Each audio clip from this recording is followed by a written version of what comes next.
There is nothing more pleasurable to me than introducing a company that just recently went public, especially one that makes healthy food that still packs great taste. Nepra Foods, ticker NPRA, on the CSE, started trading back in mid-September. The company is a creator of plant-based and allergen-free foods based out of Colorado. Nepra has two very, very big goals in mind: to advance the evolution of eating and to create food options that are truly nutritious and taste good at the same time. Joining us on the call today, it is my pleasure to welcome Nepra CEO, Mr. David Wood. David, thank you again for being part of our platform and presenting to our investor community. The floor is now yours. Great. Thank you, Chris. I really appreciate the opportunity to be here today. As Chris mentioned, Nepra Foods is a publicly traded Canadian plant-based food company with our main offices and primary operations facility here in the United States in Centennial, Colorado, just south of Denver. For information, all of the pictures that you see in this deck today are food that is created by Nepra Foods using all of our ingredients. So Nepra Foods is a vertically integrated food company that was originally founded in 2015. Everything we do is plant-based. Everything we do is allergen-free and gluten-free.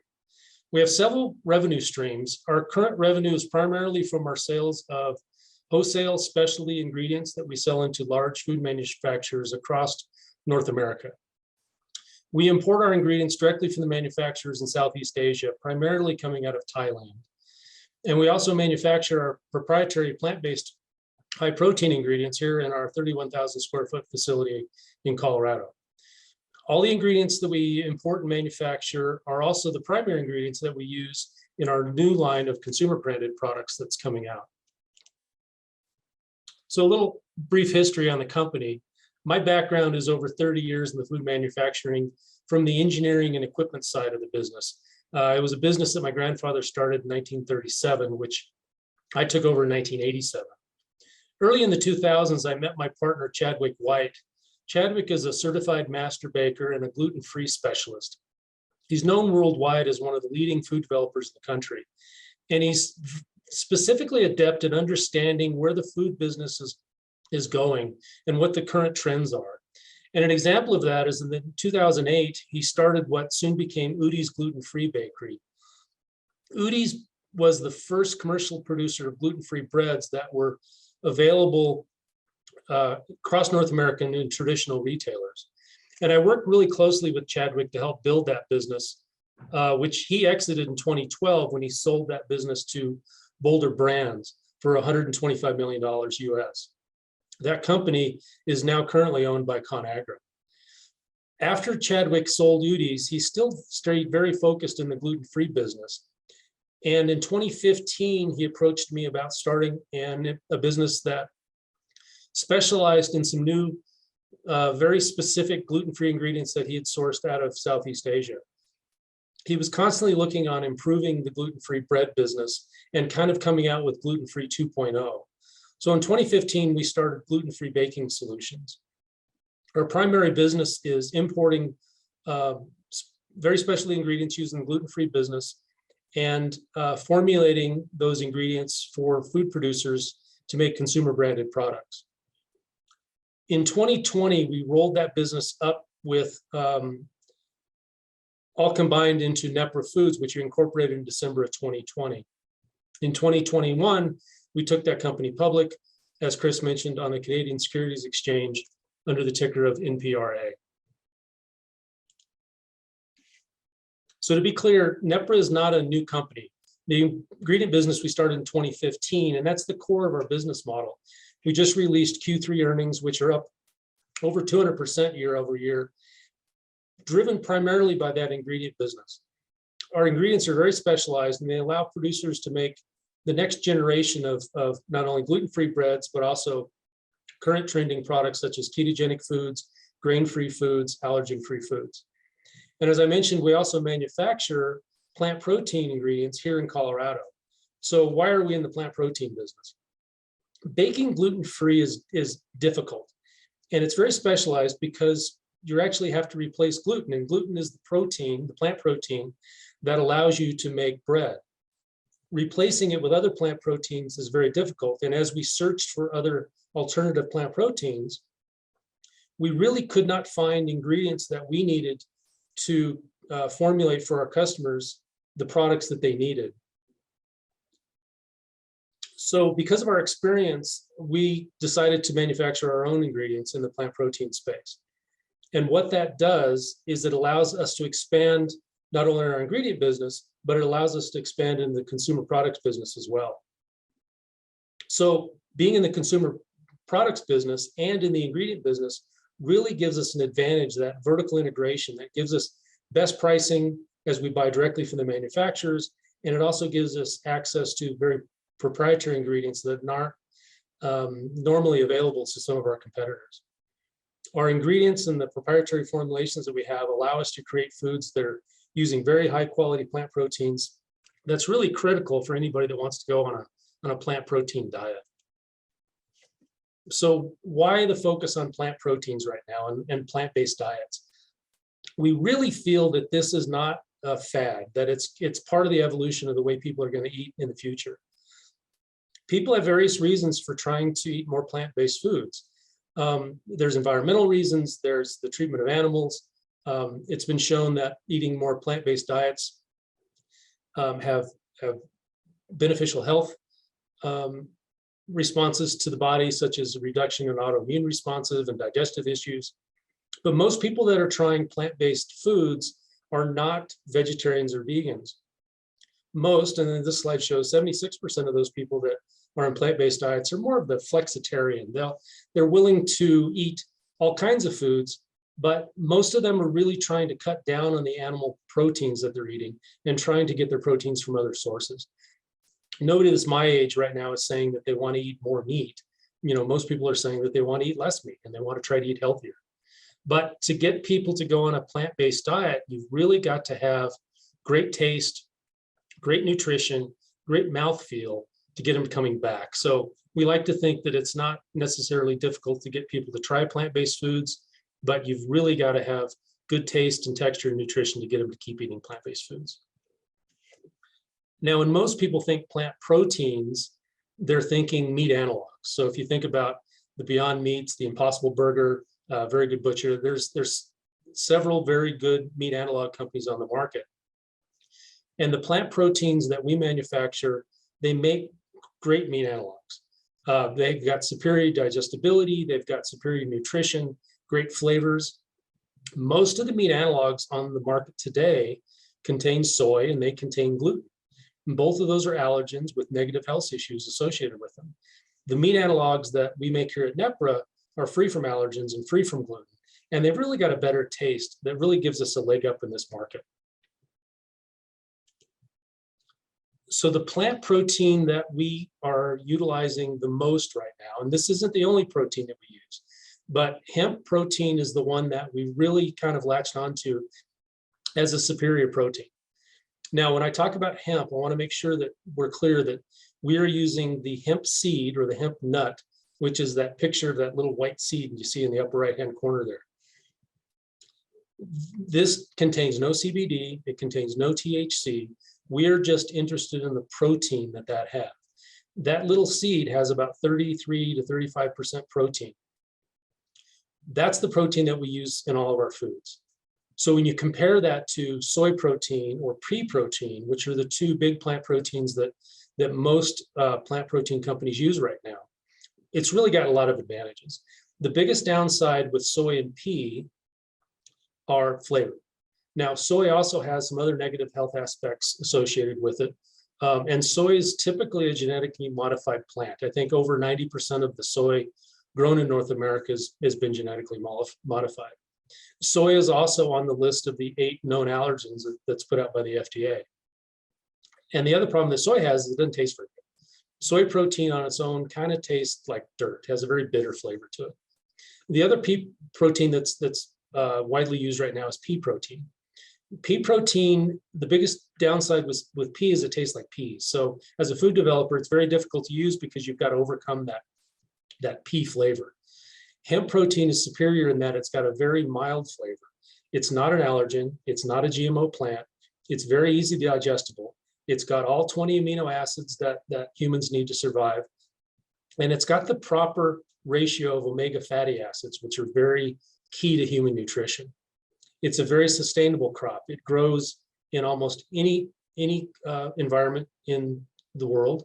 It uses very little water. It doesn't need pesticides necessarily. And it's got an amazing ability to sequester carbon. An acre of hemp grown will capture more carbon than an acre of trees.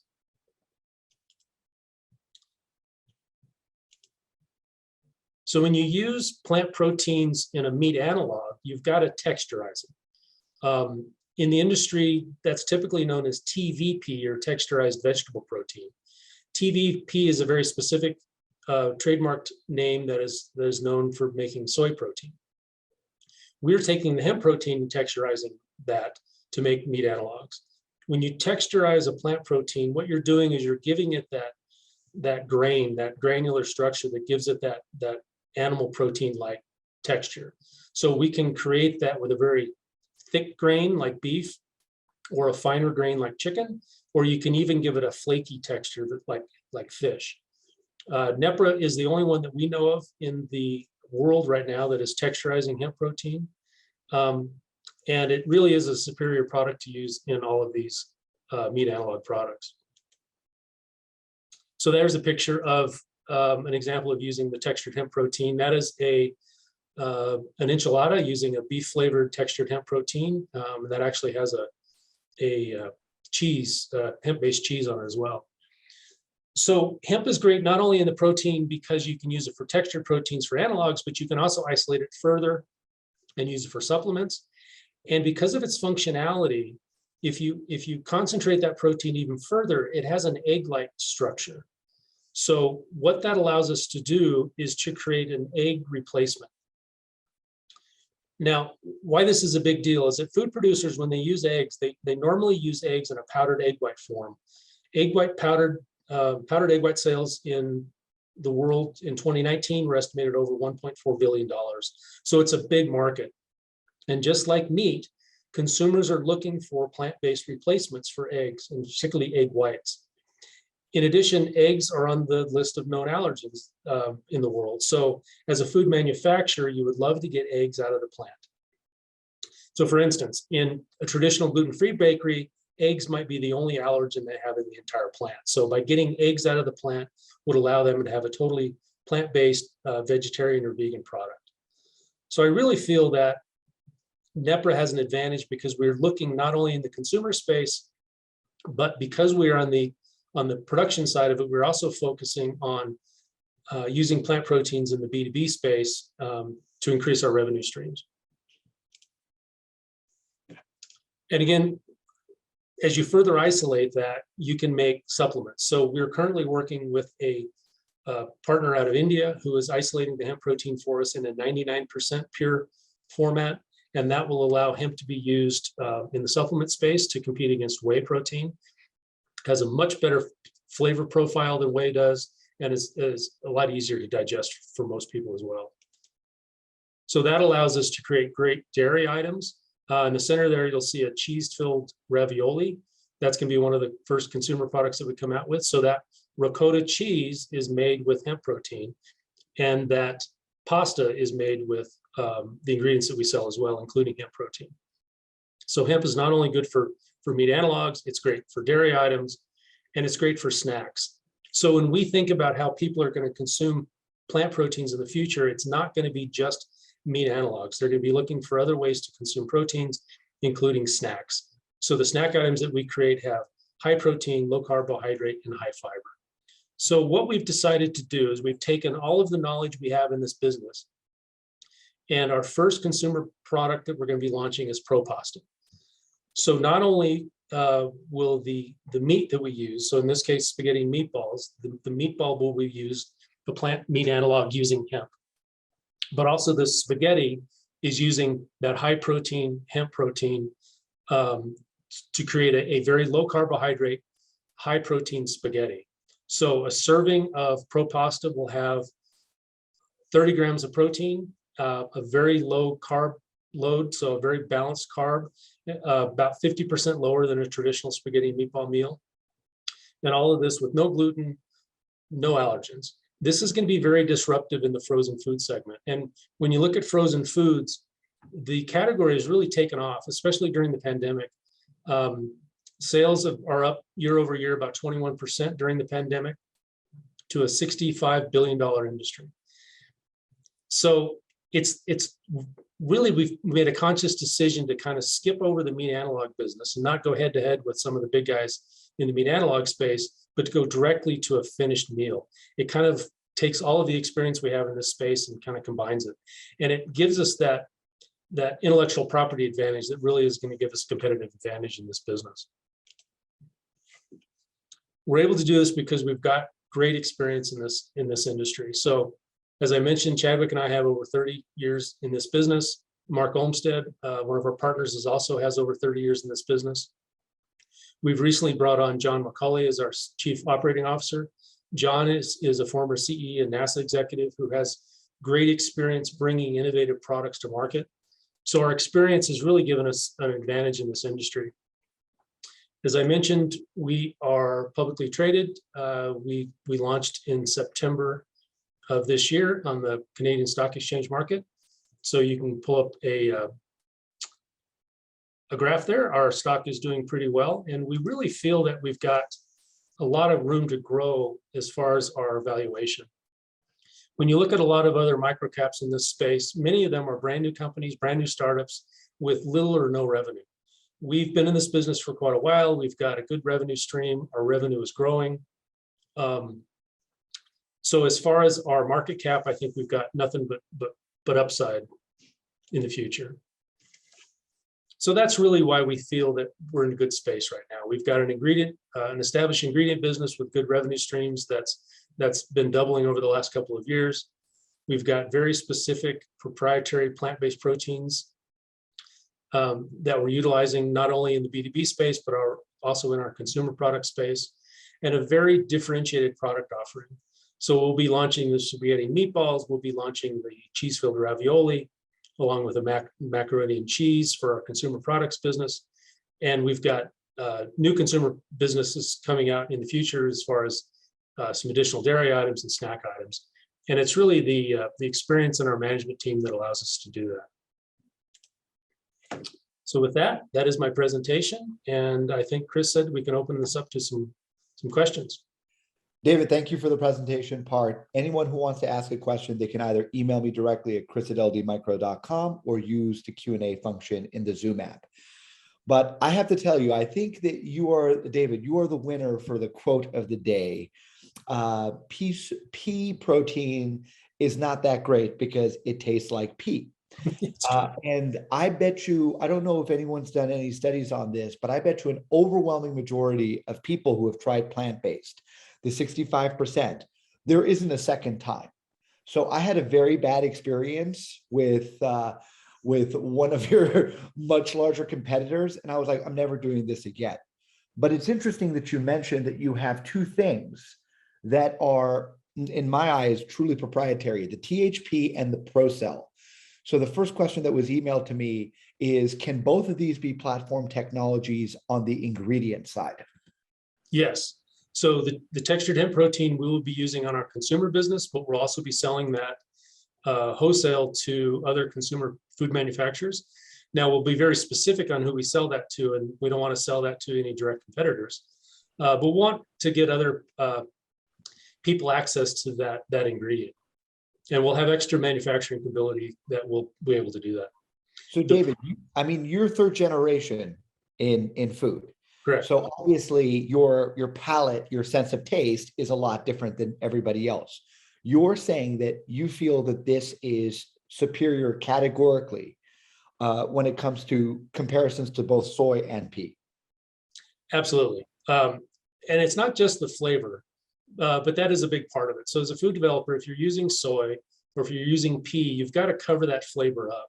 And typically you use a lot of salt. So when you see a lot of the meat analogs on the market today that contain soy or pea or chickpea or some of those other ones, they do have a lot of sodium and a lot of other processes, aids that they put in there to cover up that flavor. Hemp has a very nutty, almost a sweet flavor. So as a developer, it's very easy to use. When we texturize hemp, the base flavor that really comes out of the texturizing machine is almost a turkey flavor. So we're starting with a savory, very pleasant flavor to begin with. So to then take that product and to make it taste like beef or to taste like chicken, it's very easy and takes a lot less ingredients. I have to ask you this. I mean, you could tell the difference between, I mean, people who say that they can't tell the difference between, beef and protein, they've never had good barbecue. I'm Right. absolutely Right. convinced of it because you could tell. There was a couple questions about pro pasta. Why pasta first? And what is the price point going to be? Because this is kind of a very unique, how can I put this, introduction piece to Nepra. Right. We made that decision consciously. So first on the price, we're going to be slightly premium. So we understand that when people buy a frozen food item, that they're looking to be in that $5 to $6 range. And that's really our target. So we'll probably be in that $6 to $7 range on our price. So slightly premium. But I think if you look at our nutritionals and our protein content, that's going to be very competitive in the market. Why we go with pasta? We felt that there was a need not only for a better gluten-free pasta, because there's some gluten-free pastas on the market, but you can overcook them really easily. They become kind of mushy. So they don't lend themselves to the frozen food category because they don't hold up in that freeze thaw stability. So the pasta that we've created freezes very well and it'll give us a leg up in that gluten-free pasta. We also use our proprietary ingredients that we're bringing over from Thailand that has a very high fiber, low carbohydrate count. So it allows us to make a pasta that has a very low carbohydrate load. In addition, then we replace those carbohydrates with more protein. So if you ate just our pasta, you would get a great complement of protein. And then when you add it with our meat analog, it's really a high protein meal that really is unlike anything on the market. So you can microwave it, and can you also put it in the oven? Because a lot of people don't like using the microwave. Yes. So we'll be dual ovenable, that you can microwave that or put it in the oven. Have you disclosed if there are now? Are you selling this direct? Are you selling this directly online as well, or is it going to be mostly brick and mortar? So we'll start. So it's to be clear, it's not currently available online. We hope to have that early next year. We'll have that a direct to consumer model that you can buy it online. We'll be launching that. There's a big food expo known as Expo West that is in Anaheim in March. That'll be our big retail launch. And we hope to be in some specific retailers in the Colorado, Denver market soon after that, and then expanding nationwide quickly. And you feel that you can make pro pasta all out of your facilities in Centennial? We'll have a pilot production facility here that we can generate enough product to get started in the retail market, but we will have to go to co-manufacturing once the production needs really ramp up. So by going to co-manufacturing, we can utilize somebody else's capital for high capacity production equipment to get started with. So we will need to do that, at least in the near future. What has the initial interest been like from the retailers in terms of your product offering and the ingredients? Because these guys, the hardest thing is just getting SKUs. Right. It's almost damn near impossible because the big guys kind of have control. How have the retailers kind of, what was the response been like, at least initially? Yeah, they're very interested because it's something very unique. Our packaging is unique. Our product offering is unique. We will start in the natural food markets. That's kind of an easier segment to get into. So we like to think that our product it's a conventional product that fits very well into natural. So in the natural space, we fit in very well, but it really gives an alternative in the conventional space in the freezer, because there's really nothing like it. That really hits the trifecta of plant-based, allergen-free, gluten-free. So it really gives them, it helps the retailer, bring more people into their frozen food section. Are you spending more time on the SKUs or more time on the ingredients? I mean, which one do you think can ultimately be a much bigger business for you guys down the road? So ultimately, the consumer products will be the bigger revenue generator. But the core of the business is the ingredient business. So we're focusing probably right now about half and half. I mean, our staff is based about half and half on the ingredient side and on the consumer side. So we've got to be conscious because our ingredient customers, they don't want to perceive us as competition to them. So another reason why we specifically went into the frozen food category and the pasta category is it doesn't compete with any of our good ingredient business. I see.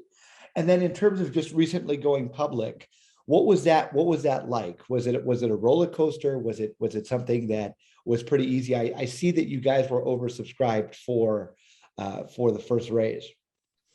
Yeah, I mean, it's definitely a roller coaster. We did it pretty quickly, and we did this in Canada because it was slightly easier, and there was probably a better market for us in plant-based space. There have been a lot of other plant-based companies that have successfully IPO'd in Canada, so it seemed like a good fit for us to IPO in Canada versus down in the US. But yeah, it's definitely not for the faint of heart.